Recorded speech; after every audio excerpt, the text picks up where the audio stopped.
anonymousretailer.com. Hello, anonymous retailers. I'm Jason from anonymousretailer.com. Today, we're getting deep into the topic of active selling with Andy Phelps from Cranky's Bike Shop and Steve Gendron from ENDVR. This is going to be another good one. Let's get into it. Andy, Steve, how we doing today? Great. Doing good. Good to be here. Want to thank you guys for taking some time to talk with us today about active selling. You know, this is the number one searched topic and traffic driver on anonymousretailer.com. Little inside information here. Both of you I got linked up with through the content. Steve, your team at ENDVR reached out to me through LinkedIn on the strength of the active selling content. And Andy, I saw your team piling in on the email list, so I reached out to you. Come to find out that you are a big fan of the active selling content as well. So before we hop into this, let's get some introductions here. Let everybody know what you guys, who you are, and what you're up to. Why don't we start out with you, Steve? Perfect. So yeah, I'm Steve Gendron, based up here in Montreal, Quebec. I am the co-founder and CEO at ENDVR. We're a platform that helps brands partner with their retailers to drive sell-through in their wholesale channel. Started this out about 5 years ago, but the background and what got me into it was having owned a retail store for almost 10 years. So getting to see life from that side of the coin, and then running a distribution company for more than 15 years, going out and finding brands, bringing them to Canada, getting them into stores, and then trying to drive sell-through there, and experiencing life on that side of the coin. And we put together ENDVR to try solve the problem of how we can bring brands and retailers together to connect with those frontline employees who are just so important in the wholesale ecosystem, and make sure they have everything they need to look a customer in the eye, deliver an awesome customer experience, and sell product. So that's me. That's our story. Andy, how about you? What are you guys up to? Okay, my name's Andy Phelps. My wife Angela and I started Cranky's in 2001, so 25 years this year. We started off single location just outside of Edmonton. We ran that for till 2019 and then added our second location. And then as COVID was winding down, added our third location in 2022. So we're bike specialty in Edmonton. We don't do anything different in the winter. We just kind of hunker down and wait for spring. We actually still have a little bit of snow right now here too.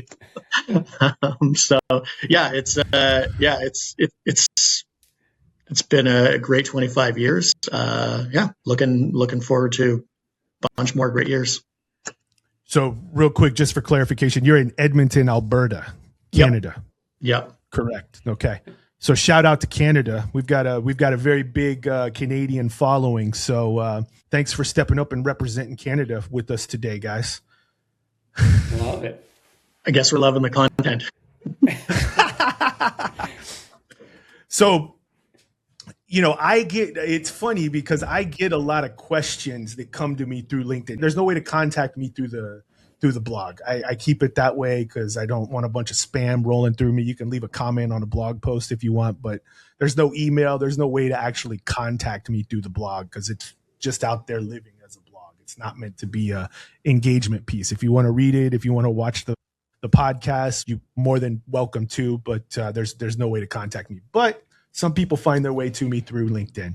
And I do get a lot of questions about what is active selling? What am I talking about? And I think it's a very misunderstood concept when we're talking about a retail sales floor. I may be a little old school. I came up from the retail sales floor in the mid 90s to all the way up to about 10 years ago is when I fully stepped off of the actual sales floor. And I came up through retail working with some old school professional retail salespeople. And I cut my teeth that if I started in specialty sporting goods sales when I was 19 years old. And back in those days, retail selling was a profession. You could make a good living being a retail salesperson. We were all on commission, and there's probably still commission programs out there, but it was a completely different environment than the modern retail landscape. And I'm probably a little guilty of when I go out into the malls or I'm shopping, because I'm probably holding standards a little bit higher than what they need to be. But active selling for me, it's the deliberate act of active engagement with the customer.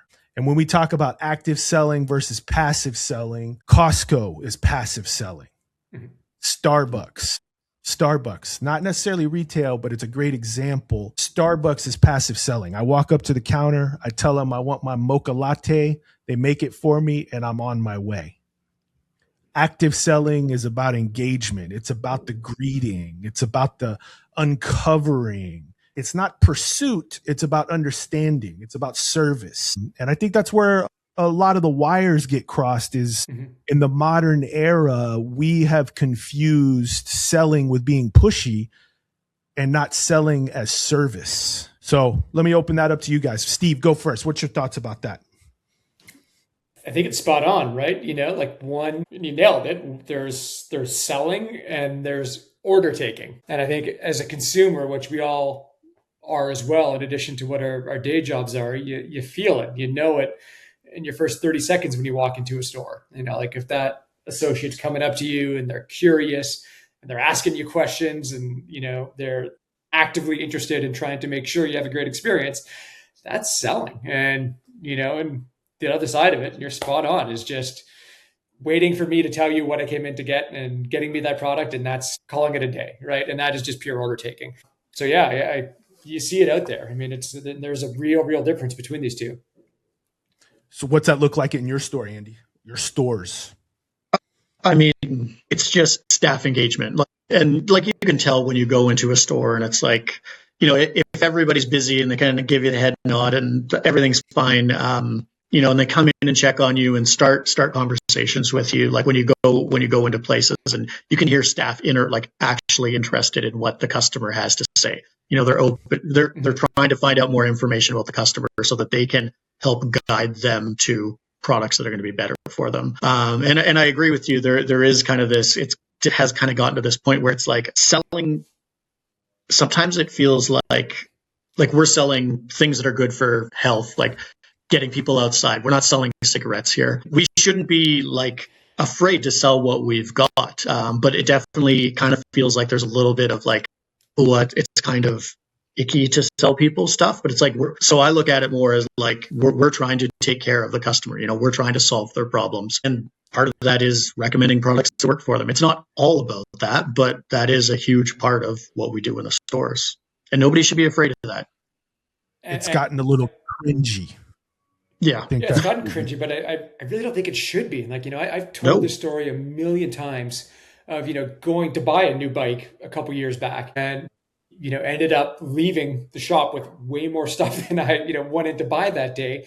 But it was the stuff that I needed. And the person that I was working with understood that, knew that I did, and made sure I left there with everything that I would need to have an amazing experience when I got on the road.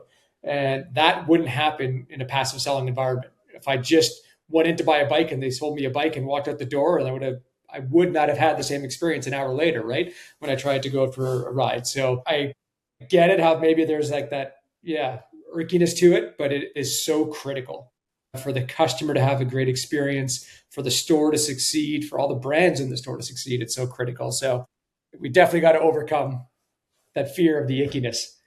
We'll touch on this a little bit later down the road here, but I do want to touch on a point here because you make a great point there, Steve, especially in an environment like Andy's, these smaller stores, little 3-door chain. It is important that the sales staff at the floor level understands the impact of the selling environment and the add-ons. I mean, because you really need to maximize that interaction, and you have to snuff out any level of passivity. I'm getting a little ahead of myself here, but as an operator at the floor level, you've really got to snuff out that passivity and keep that staff engaged daily, weekly, monthly. It's an environmental thing. So I'm going to stop there so we can we can come back to that a little bit later because we do have a section on that here. So when you guys look at a specialty floor, what's telling you immediately whether these guys or gals are selling or just greeting? Andy? I would just say You're a little bit better than- responsiveness of the staff is what it comes down to. Like I'm not opposed to like, just a quick, greeting when they come in, and then you circle back to that customer.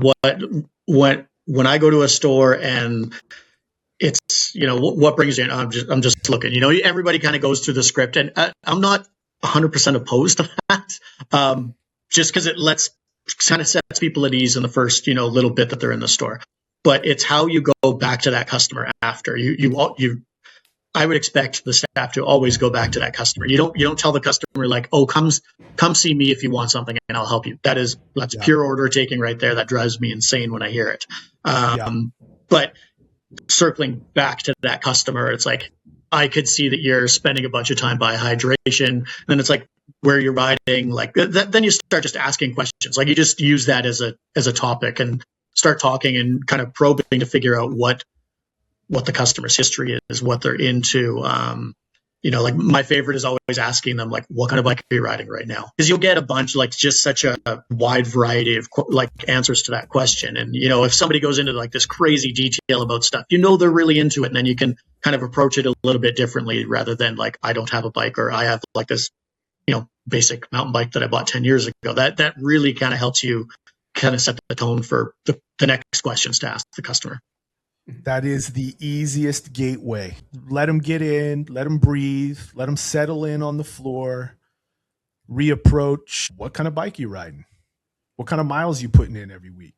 Running store. Where do you run? What kind of shoes are you running in right now?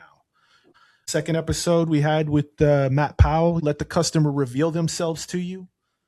Those probing questions are great. The customer will uncover what they're there for. I'm sure your stores are destination stores, right, Andy?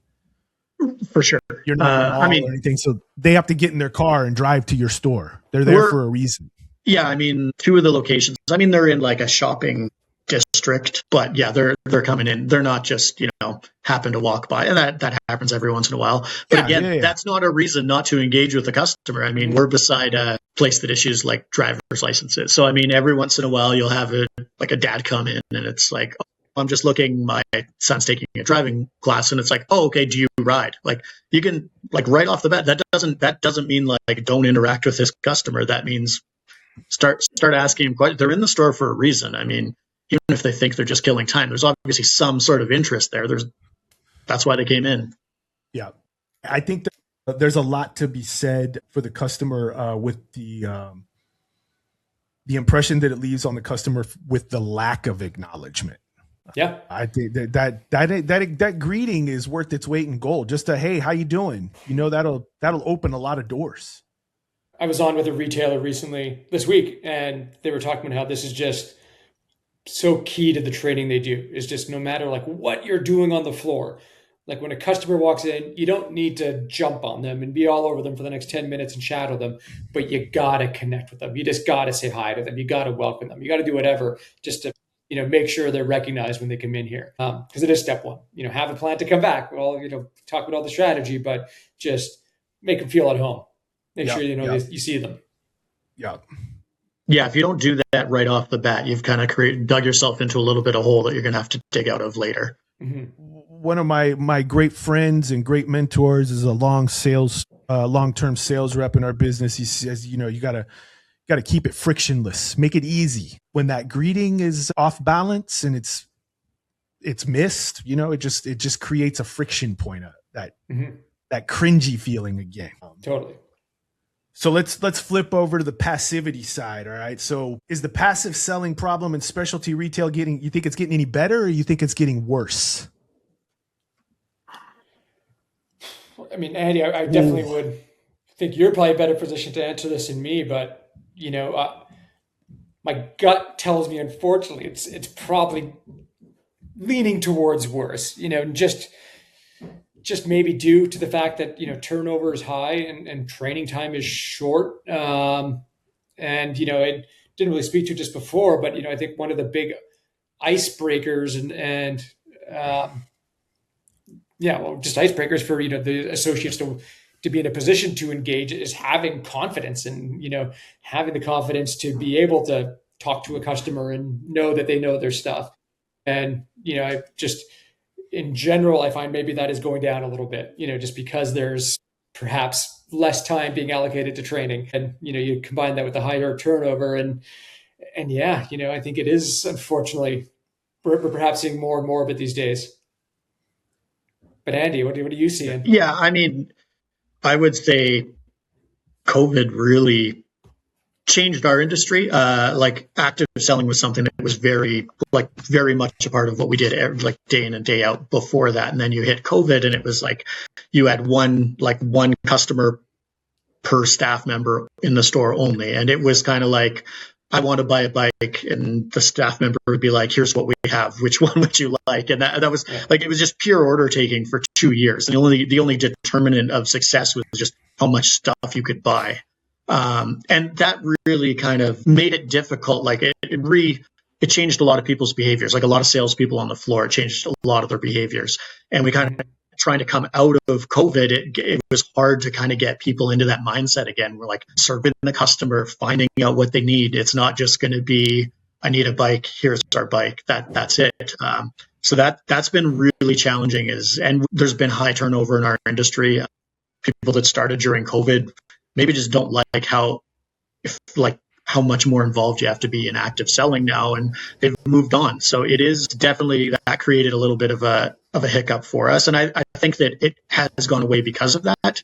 And I think the retailers that are going to be successful in the future are going to bring it back right away. It's like everything else in business. If you're passive, eventually you lose. Like you can't ever be passive. It's active or death, essentially. So I think that's who's going to win. Man, that might be our new, that's going to be the quote of the episode right there. Active or death. Okay, maybe that was too much, but. I love that. I love it. We might need to do a Cranky's Anonymous Retailer collab shirt on that. Active or death. I like that.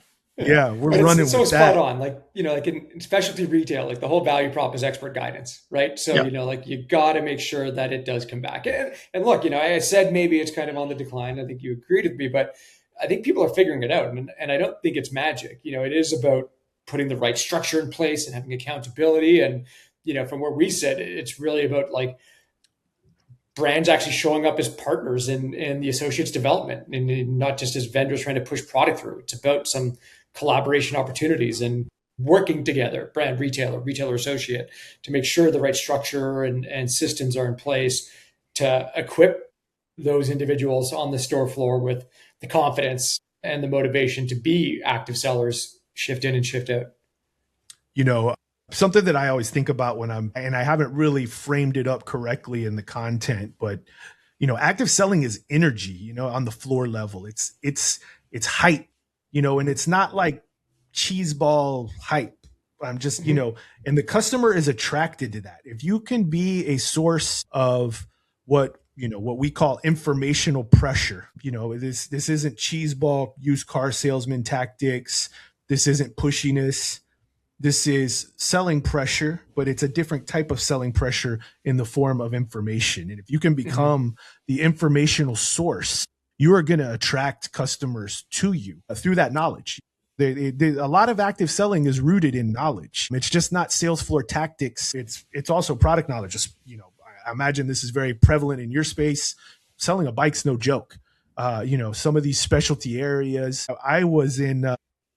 My son is a computer guy. He's got a computer downstairs that he tweaks like a old school Mustang all the time. He's always got the side pulled off of it, messing with something. So we're in this large chain computer store they're not a huge chain, but they've got 15 or 20 stores across the country. And I'm always blown away every time we go in there with the consistency of the execution of the selling for a chain is top notch. And number two, it's the level of product knowledge that these guys and gals have that work here. I'm just And I always enjoy going. I'm not a computer guy. I don't know much about computers, but I always enjoy going just because of to observe the retail experience. We go 2 or 3 times a year, so it's not like we're working with the same people every time, but the execution is consistent every single time we go in. And that's very eye-opening, because I can go in the Galleria, which is our big shopping area across the street. Unless I'm walking in Gucci or Hermes or something, you're not getting that good experience. Foot Locker is not One thing I'd say about that is I always try to get the staff to kind of think about it like, you sell a bike, what do you grab when you go for a ride? Like what if, like if a helmet, hydration, like you use that all the time. Why wouldn't you tell a customer about that? And like that is our job. Like we're the experts. We've got the experience, and our job is to like flatten that curve, that learning curve, right? For new cyclists, especially. So use your knowledge so that it's like the person doesn't have to figure out that they needed like a flat kit when they're on the side of the road because they got a flat tire. Like you need to talk about that stuff. And we are providing information. If the customer doesn't want to do anything with it, when they're standing on the side of the road, they'll be like, I should have listened to them. Like it's not a bad thing if they say no. And it's just kind of getting the staff trained around that. And it's like, when I talk to the staff, what's the first thing you do when you buy a bike? It's like they customize everything on it. So, and you love doing that for yourself. Don't you think the other customers would love that too? And it's like, that's fun. Like getting somebody's ride dialed in so that it's like theirs is fun. Mm-hmm. So a great thing that I like to talk about when I'm talking about selling with a salesperson, especially the young people that I get to work with at the floor level, is, the customer will indicate to you when they want to stop. Yeah. And I think that's a great way you frame that up, Andy, is like, Andy, what are you reaching for when you go ride your bike or when you get a new bike? That experience should be like that, consistently executed with every customer. They'll tell you when to stop, and you really shouldn't stop until you hit that point, because you don't know what their needs are until you uncover those needs, and then and the customer doesn't know what they don't know, right? Like, right. They're there buying the bike. They just might have zero idea that they need that flat kit, right? And like, it's great. Just tell them about it. They might say yes, they might say no, but at least they now are informed about this is something that will ensure they have the best experience when they're 100 kilometers from their house, or 60 miles for our American friends. All right. So let's keep this moving along here. We could talk all day. So building active culture on the floor, like how are we maintaining that? I mean, because this is a culture. It doesn't just happen. This is something that has to be developed. It has to be taught, and then it has to be reinforced on a daily basis. Like Andy, how do you keep that alive? I mean, it's like you said, it's something that we work on every single day. It's something that we're talking about all the time. The managers kind of are all on the same page when it comes to that. We do a weekly meeting with our managers, so everybody kind of knows what's coming up, what we should be talking about, new products, new promotions, and then they talk to their staff, and they're like morning meeting every morning with the staff. And it's like, here's what we're working on. Here's where our service department's at, just so everybody has the knowledge. And it's just kind of like, we're always talking about it. It's not just kind of show up and hopefully some people come in. It's like, no, this is what's on the go. This might be some stuff that we have to take care of today. So it's just kind of like keeping everybody active and just constant communication. That is the best way to do it, is just constant communication. That daily touch base is worth its weight in gold. I think that is highly, highly overlooked. Okay, here's where we're at. This is what we're selling today. This is the goal for the day. This is what we need to make happen. Just set the framework from the get-go, and then just manage that position throughout the day. And who's doing what have we moved? All right, let's have a retouch base midday. That was a great point there, Andy. Steve, what are you seeing out there on the landscape? In this type, you talk to a lot of retailers across the spectrum. How do you see other retailers handling stuff like this? Yeah, I think Andy was spot on. The retailer owns a culture. At the end of the day, it's on them, and it's so critical that they're the ones delivering it every single day. And you were just speaking to it, Jason, but yeah, like I mentioned earlier, having like the structure and accountability systems in place are just so key for culture to get executed properly. And, I talked about it before, and I'll probably be a bit of a broken record here, but, where the retailer owns a culture, like the brand's involved in that too. It's where their stories get told as well in that retail store. It is on both to work together to make sure that, the culture can come to life properly in that environment, to make sure that the staff has the education to live the culture and the motivation to live the culture and a reason to tell the stories. So I just think it's so, so critical that the retailer owns it, and then it is supported by the brands and lived through the staff that are out there talking with the customers every day. Yeah. And we see that. Those are the shops, I think, that are, the ones that are doing the best.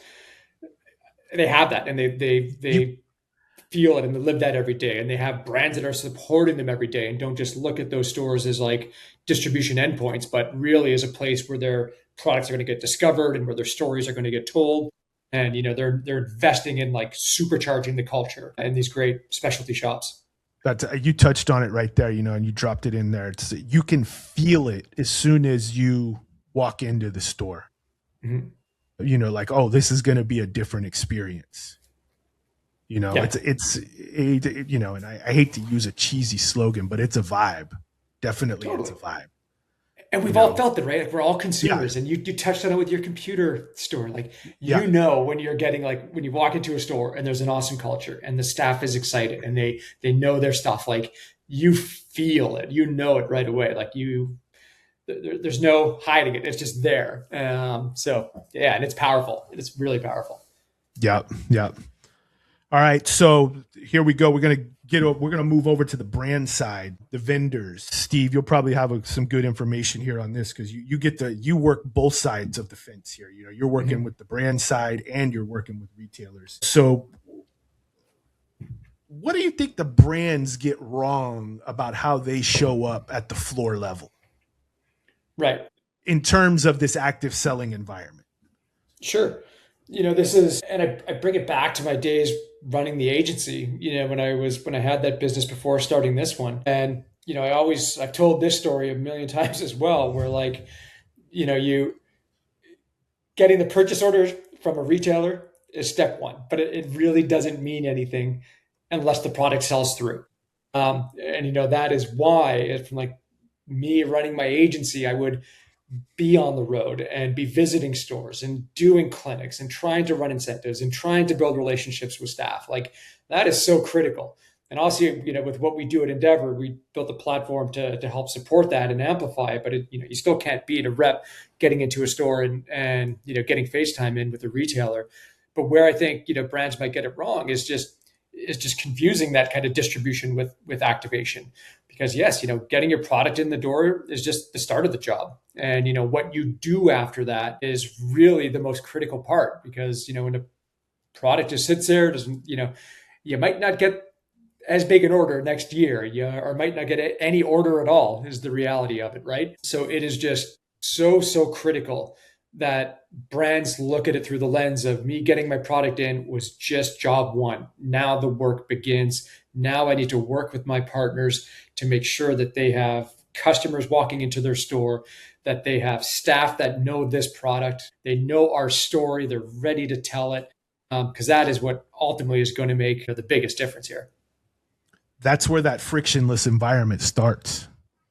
Because it really started touching back onto what I was saying earlier about the product knowledge. It really starts there with the vendor and that downstream knowledge flow to the floor level, so that the salesperson has the confidence to lean into that customer interaction. I mean, I've seen it all the time. You got two competing products on the floor. One rep that shows up after the sale, the PO, one that doesn't. And, you could take a guess at which one moves more effectively, and I think that's a big part of it. What do you see on your side there, Andy?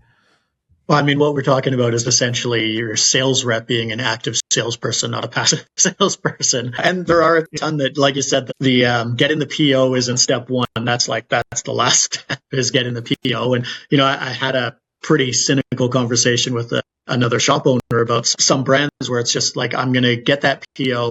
And next year, well, they didn't sell as much. It'll be a smaller PO. And then 2 years, I'm going to go look for another. And you just kind of, it's almost like this little cycle that bad vendors and reps are trying to seems like they're trying to do, where it's just like this: get a big PO, it's a little smaller, get another big PO, and just kind of, and then like everybody kind of feels burned in the chain. So to me, the brands that are kind of invested in us and invested in making sure that their brand does well in the store, they always do well in the store. We've got brands that provide extra sales training; those brands sell more. Like I think there's still a huge opportunity there, I think, at the store level for brands to really engage with salespeople, because I think a lot of times the salesperson is the biggest influencer of the customer decision. Like, so 100%. Getting those people on your team, I mean, that's super important. So, what can vendors do to get that person on your team? We talk about this all the time when we're having conversations with our brand clients. Really, just say exactly what you just said, Andy. And you can spend all the money in the world on creating brand awareness and doing all this, and your ability to influence the customer's purchasing decision ends the moment they walk into the store. And from that moment on, it's coming down to the associate who's serving them. And if that associate knows your product and can confidently look the customer in the eye and tell the story and say why it's the right one for them, they'll sell more of it. If they're motivated to sell it, if they're passionate about the brand, they are going to sell more of it. A full stop every time. And if they're not, if they don't know the product, if they're not excited about it, if they don't feel the connection, guess what? They're going to go for the one where they do. And that's just the reality of us being human, right? We talk about on the blog, we have 3 core marketing pillars that we talk about that are really at the central core of the marketing mix for specialty retailers. And it's, the quality of your assortment, the customer experience in your store, and the quality of your staff. 2 of those 3: active selling from your rep, the quality of the assortment, and then that experience with your staff. I mean, those 2 core pillars, those are key experiences that the customer is going to have in your store. And it can go one of 2 ways, whether it's an active or passive experience. Mm-hmm. I've been going down the rabbit hole for the past couple of months of the marketing guru named Seth Godin, Godin, if you know who he is. And one of his core things is I'm not on social media. He's like, I do podcast interviews. I don't do anything to promote myself. I rely on the strength of my content to get out and let everybody else talk about it. And that's coming back to these 3 pillars of the strength of the assortment, customer experience in your store, and the quality of your staff. If you can pop off on all 3 of those legs and engage with a customer at a high quality interaction, that's worth 10, 20 new people finding out about your store that never knew about you in the first place. I mean, you cannot duplicate that with a $2,000 AdWords budget. What you would get back from that. Yeah. Highly impactful, and it all comes back down to that active environment on both vendor and sales floor side. For sure. And Jason, I think, there's on that thread, we all know there's that, I forget what it is, like the rule of 10 to 1, but the idea that people like being hard done by. So, you have a great experience somewhere, you might tell 1 person, and that's important. You have a bad experience somewhere, you might tell 10. You want to tell everyone about what that was. And that's just where it's so critical that you execute and nail those 3 pillars. That's what delivers the great experience that gets someone being like, well, I'm going to go back there again, and I'm going to tell at least 1 person about this. Yeah, and that's go ahead, Andy. I think the real opportunity too is with vendors anyways, is like make the stores more of a partner. Like that term gets thrown around a lot, and it makes me cringe a little bit, honestly, because just the way that vendors sometimes act towards our their partners. But there is an opportunity there where it's where your salespeople make them like your insider for your brand. We're kind of past the point in the bike industry where in the fall, we're going to say, here's what's coming out next year. And then 6 months later, that stuff arrives in the shop and you expect people to show up. Now it's like, there's a new bike coming out in June. And what some brands have been good with this, some brands are kind of still struggling, but they're doing all this marketing with this new bike that's coming out in June. And then maybe customers are driven to the store and the staff haven't tried it. Like the staff should have tried it before the customer even like came into it. So like, how do you get your timing down so that the staff can like try the product before it's released? It's in the store the minute it's released, so that like all that marketing kind of funnels everything to people actually buying in the store. And right now there's a lot of like missteps where, the bike gets released and please push all of these social marketing assets, and we push them, and then the bike's going to be to you in 6 weeks. And then it's like huge misfire, or like we've got this demo, like a program for your staff to buy bikes inexpensively, but those bikes are allocated at the end after all of the regular full price bikes have gone out. Well, unfortunately, that might mean that those bikes have been in the store and the sales staff are selling them before they get the chance to buy one and try it for themselves. So just kind of getting that system working better would benefit everybody in specialty bicycle retail, but I'm assuming every other specialty retailer, just kind of getting everybody in the loop and a little bit more organized on how things are marketed and pushed right now. It feels like since we've come out of COVID that marketing alignment and product landing and product execution has gotten choppier and choppier. And they still just go ahead with the marketing plan, regardless of if the product is in place. We've seen it like we see it all the time. Man, the opportunity is huge if we can get it right, and we're not there yet. And I think you nailed it there too, Andy, with kind of the sometimes the token word of the use partner. Like if you really look at your retailers as partners and partners in your success, where your products will get discovered, where your story is going to get told, then you invest in them and you make sure you nail all of those things to ensure that your products have the best chance of selling through, and both you and your retail partner win. But it's got to be more than just saying the word partnership. It's got to show up in tangible ways every single day. Well, the cornerstone to like having a good partnership is trust. So I'm going to trust that you're not going to do something that damages your brand in my local area. And you're going to have to trust me that if you tell me your release date's 2 months out on bikes and we're ordering stuff, I'm not going to tell everybody about them either. And so it's kind of a two-way street there. And I think if we can get it right, there's a big opportunity there. Couldn't agree more. Yeah. All right, that was a good little section there. All right, so let's talk. We've touched on friction a little bit. Where does friction live at on the sales floor? What do you see, Andy? Sales staff afraid of hearing no. You're afraid to keep recommending stuff because you're afraid of that no. And it's funny because like we're talking about, sales staff that are pumped on a brand and, they pump up the brand in the store. I mean, that creates success. And like all people just want to be successful at whatever they're doing. They're not going to push a product that just like nobody's interested in. So kind of that success breeds success on the sales floor. Yeah, there's a bunch of, it's kind of like you talked about, it's a mindset, it's a skill. And that's kind of, how you have to execute in the store. Yeah. I recently read the book Weekend Millionaire. I don't know if you've heard this book before. I forget the author's name. It's a good little book, but it's basically this guy, is a tech guy, and he's just giving ideas of businesses that you can start relatively quickly on low startup cost. It was a good book, but the best part of the book was he was telling the story about his dad. They're an immigrant family that came over from Israel, and his dad got a job selling printers, business door to door to businesses. And, his dad would always come home with a smile on his face after getting the door shut on him, time after time. And, and he finally sat down and talked with his dad about it. And his dad was saying that he didn't chase a sales goal.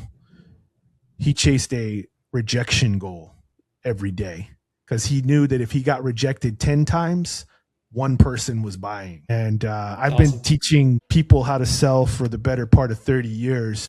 in a retail environment, and I have never heard a spin like that on selling. And that changed that. I'm not going to lie, it rocked me. I had to sit back and think about that for a few days. Because I don't think about rejection when I'm teaching selling. I'm teaching how to avoid rejection and how to overcome. But when you teach rejection like that, you remove that friction level, that barrier of engagement. And I'm really upset that it took me 30 years, now 32 years of retail to hear that. Well, I always like to think of it as like experimentation. You tried something, didn't work. Okay, let's, go back at like not being afraid to kind of, push the limits on what's working, and just, it doesn't, finding out that something doesn't work isn't bad. Like, it's just, so let's not do that again. Let's go somewhere else like that. So just not being afraid of failing, I think is kind of key to that. So like, what do you see out there, Andy? How are you rooting that out? Like, what kind of tactics are you using at the floor level to kind of smooth that out, redirect those friction barriers that maybe you have a new salesperson, maybe you have somebody who's been around for 10 years and they're a little cocky and think they got all this figured out. How do you smooth out that at the floor level? The new staff, that's easier to figure out because they're a lot more, they're like sponges. They'll absorb it. Like, I know for us in the store, there's a long list of stuff. Like, once you buy the bike, there's a long list of stuff that you're going to need to use the bike. It's not just kind of like buy that. If this is your first, bike, that you're going to need a bunch of other stuff. So some of it was just in the beginning. It's like, there's a checklist. Here's a checklist. Just go through it with the customer. Do you have a helmet? No. Okay. We should look at some helmets. Safety wise, it's kind of a must. So just kind of, so in the beginning, it's just kind of like standardizing a process for them. And as you get better, then they can kind of make that process their own. They can, like, we're not really rigid that you have to do every single thing identical to, like, we're not making robots here. I think everybody's got their own style. We kind of have to hit a bunch of key points, but you can do it in your own way. But when you're learning, it's kind of like, okay, here, everybody gets trained the same way. And then you can kind of like, as you get more comfortable and better at it, you can start to kind of add your little spin to things to make it more your own. So it sounds very, very natural. Older staff, man, that's a tough nut. I haven't cracked that one. It's funny. I when I think about like the friction and where it is and what we talked about even earlier in terms of like the greeting a customer, and it comes down to like the curiosity, like, is that person on the floor curious to ask questions? Is that something that's just kind of who they are?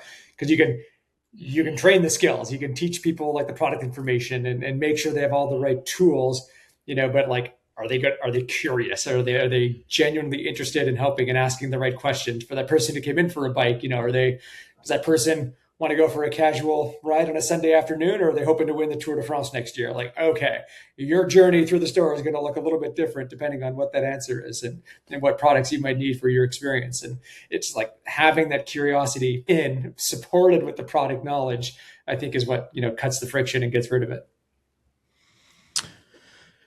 I always try and talk to these salespeople, new or old. You've really got to lean into the customer, and we're just having a conversation. And I really try and reduce it down to that level.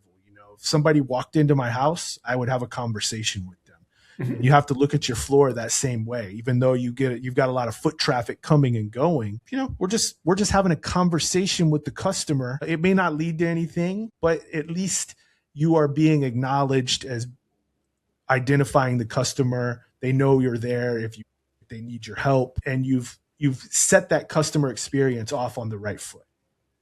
I am always amazed at how much people don't want to do that, and they want to be on a retail sales floor. It's like, you want to be in this business, but you've got to be able to talk to people, and you've got to be able to communicate and conversate with people. I mean, it's as simple as that. It's a service business, right? And you gotta, just gotta remember that this is not about like pressuring the customer to make a purchasing decision.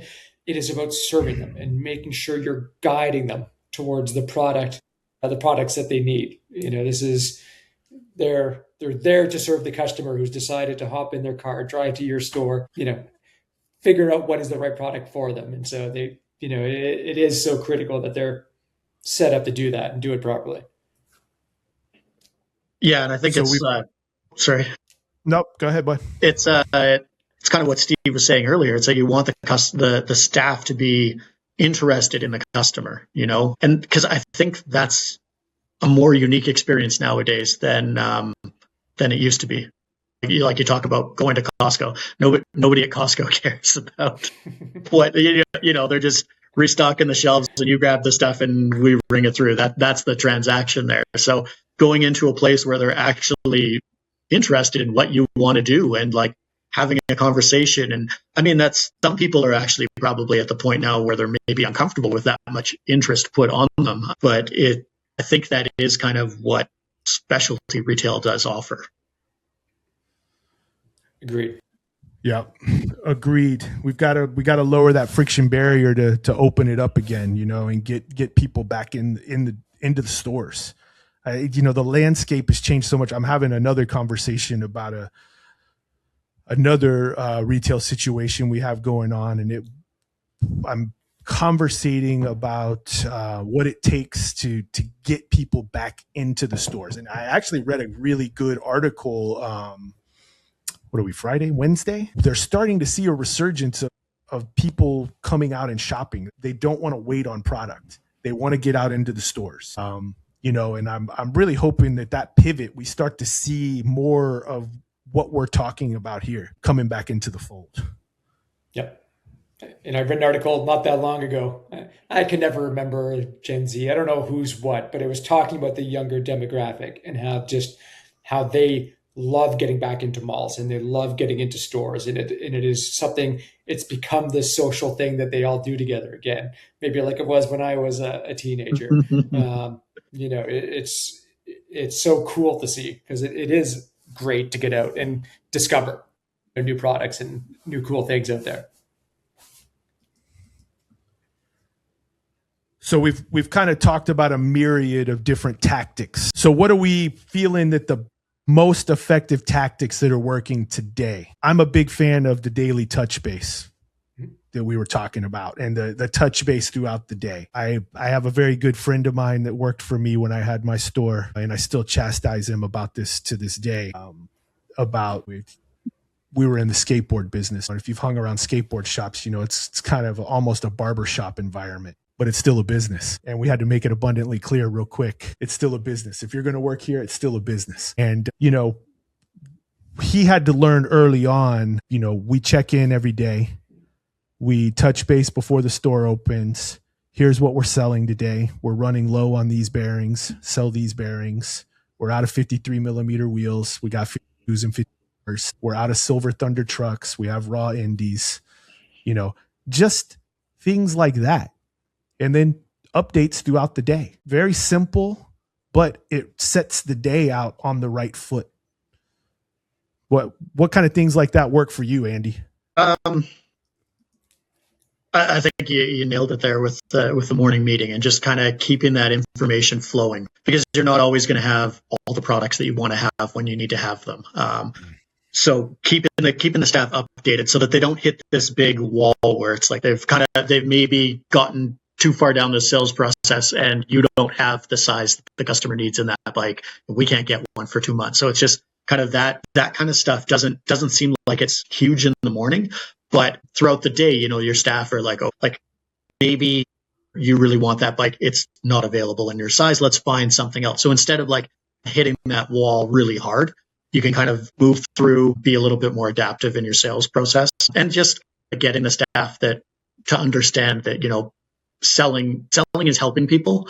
So they're not mutually exclusive. It's not a bad thing to do. Here's what we've got that's going to make people's ride better. Let's go improve people's rides.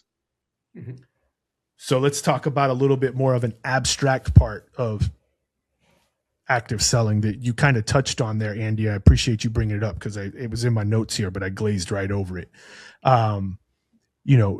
Knowing what you have there is very important, and having an organized store, the inventory is organized, visibility of the product.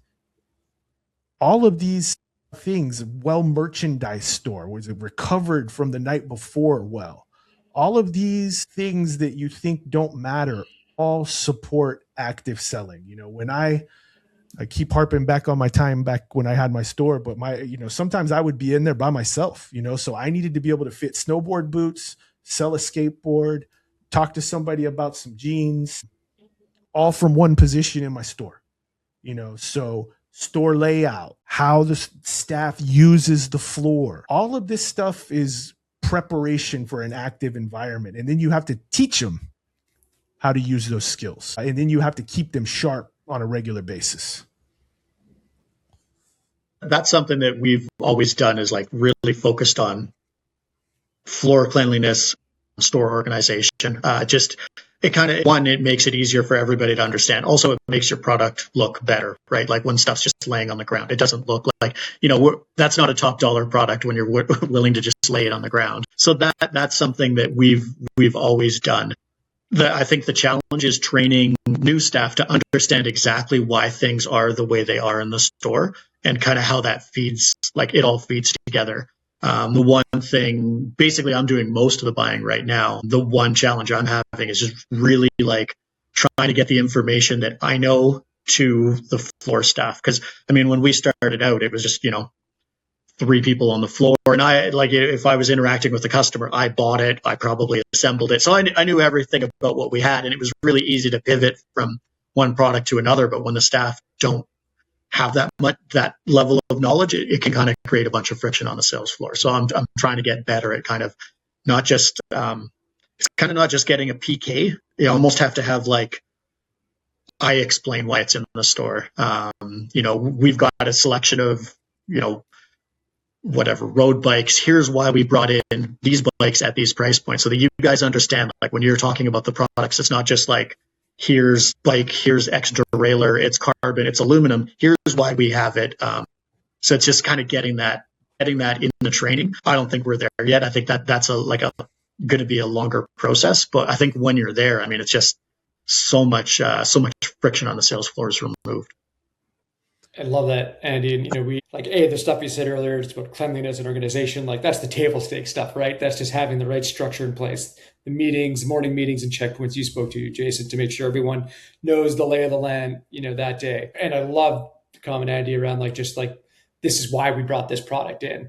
And, the bit that, that I always look through, and obviously I look through it through our lens over here at Endeavor, but it's like, that brand's job is to make sure that anyone who's in a position to influence a purchasing decision knows their product, knows the key stories, like the key elements of it. They're ready to look the customer in the eye and tell them why it could be the right product for them. But it's at the store level where you might have 10 different products, that are all different levels of it. That's on you now. And it's got to make sure that the staff really understands who this is for, why you brought it in, how you're trying to serve it. So, and that's where the partnership comes in, right? It's the brand working to make sure there's the base knowledge that your staff is ready to equip, and you're there to make sure they have the supplementary knowledge about why it's on the store floor and who it's for, and how to properly sell it versus the 5 other products that it's maybe sitting next to.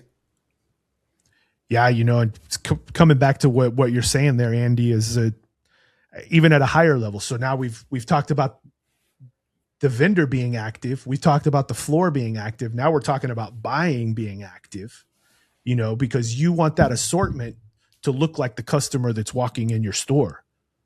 You don't want to have your price points out of alignment for the customer that comes in and shops with you, the bulk of your customer. It's not to say you can't have price points above and below where your customer wants to be at. That's active as well. Engagement with your customer, knowing where your customer wants to shop with you at, but also conveying that information down to the floor. And I agree with you. That is a tricky message because your old sales guy, he likes to sell what he likes to sell, what he likes, not necessarily where the customer is wanting to transact with us in the assortment that's been curated about that customer through the data that we can see through the transactions. And, conveying that message back to the floor more often than not is tricky, and it's active. It is. And I think it's kind of part of a flywheel. And I think the last part of that is then the floor staff bringing that information back to me. this isn't resonating, maybe this isn't hitting the right price, then I'm getting some feedback on the buying, or we're really low on this, we need to set our mins higher, we're constantly running, like that kind of stuff helps me out. So it's not just, here's this stuff, go sell it. It's like, okay, what's working? Here's why I brought it in. If something isn't working, or something's working extremely well and maybe you don't feel like we've got enough of it coming in, let me know and we can address that. Like, I don't want to miss opportunities because we were too thin on something, and I don't want to be stuck on a bunch of stuff that nobody wants and nobody wants to sell. Right. The big part of that engagement there on the other side is the ownership of actually moving that product. It's one thing to go out and buy that product. You got to be committed to moving it on the other side. Yeah, it's and sometimes you're going to get recommendations from floor staff, and they're not looking at it the same as a buyer. Buyer's trying to kind of concentrate, make sure we don't have too you want the appropriate amount of selection, right? It's I always think about like a customer comes into the store and we have only one bike in the store, and by some fluke it's the exact right bike for him. He's probably not going to trust us that that's the right bike for him because it's the only thing we have in the store. So it's like like picking out selection is kind of this, there's no strict formula to it. You kind of have to have stuff adjacent so that there's always the selection there, but just not too much selection. All right. So this is the bonus topic here. Steve, sorry. You threw me off with the Steve. Oh. The PF to the V got me. Keeping you on your toes. Keeping me on my toes, man. So Steve, you and I originally engaged on this topic here, and it has blossomed into its own animal. Mm-hmm. And it's really at the heart of this active selling topic, because it's really what's going to set the retailers who are successful in this environment apart from who is not successful. Okay. And I don't know how much you're dealing with this, Andy, but the AI informed customer and how we're dealing with that at the sales floor level. Now, I'm not talking, e-com aspect. That's a completely different podcast. But at the floor level, the consumer that has ingested everything that ChatGPT has to offer that is now standing in your store. And I don't want to say disarm, but how are you working with that customer? I would say we're right at the beginning of this. Like, it's not like we do have people come in and it's like obvious that they've done a ton of ChatGPT work. And I think the only thing that kind of makes me nervous about that is, the output's only as good as the prompts. So hopefully we're using some good prompts there, because otherwise you'll end up on a really bad path. And we've had people where it's just, you're interacting with the customer and it's like they're very stuck on one thing for one specific reason. And it's never that. Eventually, I guess the goal is to try to, still ask all the probing questions and make sure that that is the right product for that customer. But it's definitely, it can create this situation where, somebody's maybe not getting the best advice based on what they actually want to do. And I think that's kind of our advantage too, is we've got the local experience. So it's great. AI can tell you what's amazing for part spec. But if you end up with a downhill bike in Edmonton where it's flat, like that didn't lead you in the right direction. And that's kind of an extreme example. And that hasn't happened at the store yet, but it's, it's just, I think that's where we can apply it to where the people live, how the people are actually going to ride it. Because, I want this big downhill bike because I'm going to go to Whistler for 3 days in the summer. That's not the right bike for Edmonton. Go rent a bike when you're there. And that's what we would tell them in the store. But, what ChatGPT will tell them the best downhill bike to buy for Whistler.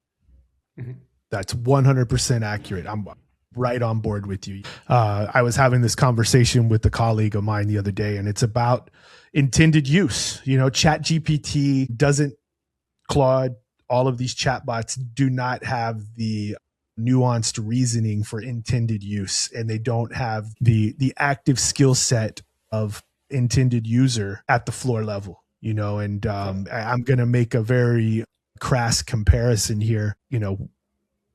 Back in the old days, you had the person that would roll up in their Corvette or their high-end sports car and just walk up to the most expensive thing that you had in the store without any question and buy it. Probably was not the correct item for them, but they were just buying it without any check because it's expensive, and that's the same type of customer that ChatGPT is going to send into your store, a completely disarmed customer that, ChatGPT said, this is the best.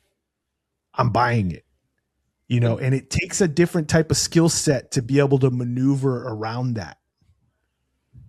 And right. And like, I also think too that, everyone's using it. We're all using it. And before this, we all Googled like crazy when we were going out and looking at making a purchase, like a new bike. I think the main theme is that the consumer is so much better informed and has access to so much more information than they've ever had in their life.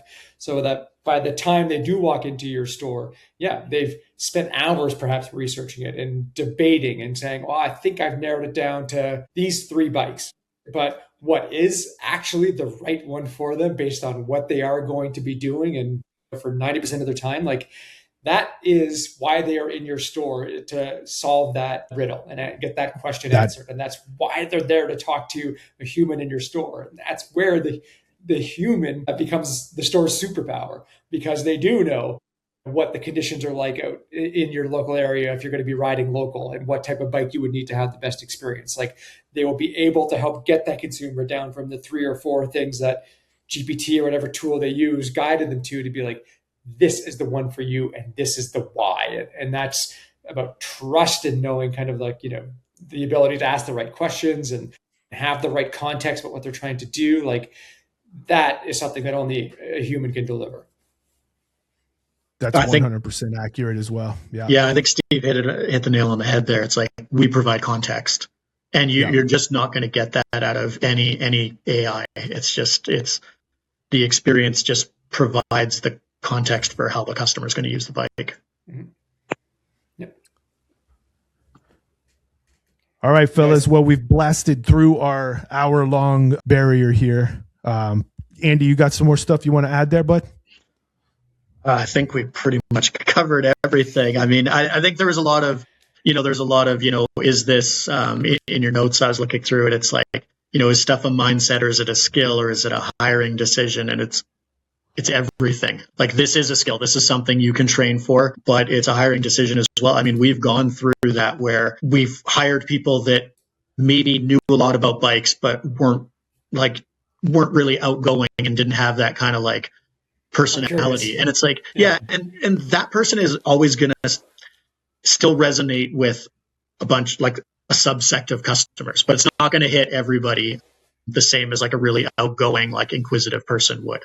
So then, we kind of like went the other way, and it's like really like looked for that personality, and it was like, but didn't necessarily have like the background in cycling. And it takes a long time to kind of develop that skill. So we're looking for the kind of the best combination of kind of personality, some experience. Like, we don't need tons of experience. We're gonna train that. And I don't want too much as I said earlier, I don't want too much experience, because then it comes with all this baggage. I want people, like, we've got a system for how we do stuff. I want you to be into bikes, and then I want you to follow our system, and then you can make it your own as you progress. Yeah, this is such a Canadian thing, I guess, but it's relevant to any sport. But I got a good buddy who's a hockey coach, and he was, talking about when they're, kind of doing their recruiting, going through the tryouts and whatnot.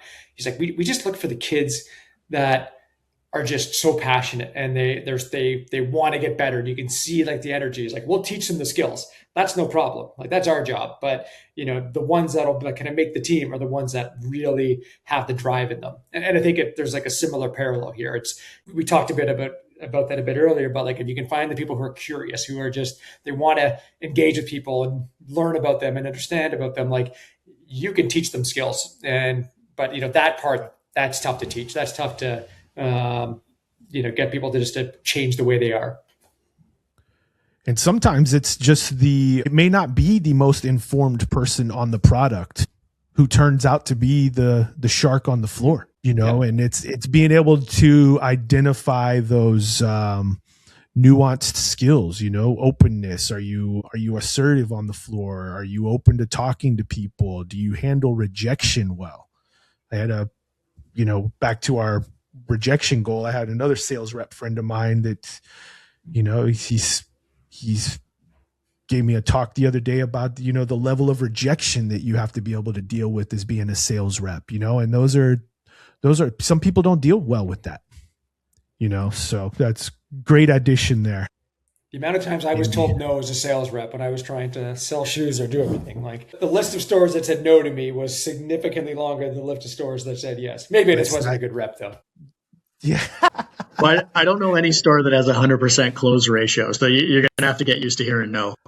Yeah, that's right. I mean, the best batters in the league, in the major leagues are, batting 320 out of 1,000. Mm-hmm. And they make millions of dollars a year. So, if I can have a sales person batting 275, 300, we're looking pretty good. That's right. Well, and I think that feeds into what you said earlier too, is if you're afraid, if you're kind of passive and you're waiting for that to happen, that 30% of whatever's the pool's really small to pull out of. So the more that you're out there, the more active you are, the more questions you're asking. I mean, the more luck, the more success you're going to have. Yeah. You got to get up to bat and swing. You got to have a good coach behind you though, to make sure that you have the proper form to hit the ball.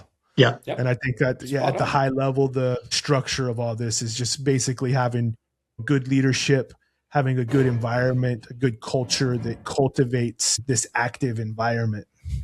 And, the bit that I don't know, maybe I tried to hit it too hard on the head. I don't know. But again, and I'm not just saying this from as a biased perspective from what I do, but this is a partnership, and brands and retailers have to work together for this to be successful. Like it has to be seen as this is in all of our mutual best interests to make retail, especially retail.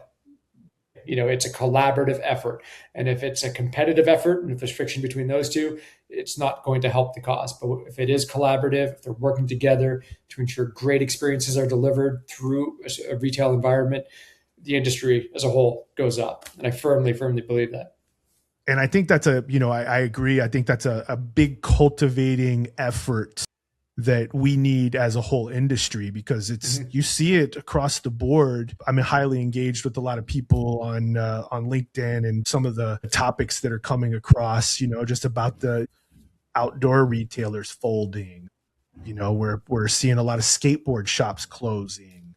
I think we've already run through it with the bike retailers. What's it going to be next? There's no more independent music stores really left down here in the States, at least. I mean, we got one massive chain, a couple of massive chains, and some online players, and it's devolved into this like faceless, homogenous environment. Yeah, maybe you can find a mom and pop shop tucked away here and there, but it's not. I mean, here in Houston, I'm a music guy, and I used to have 4 or 5 options I could go to. Now there's one.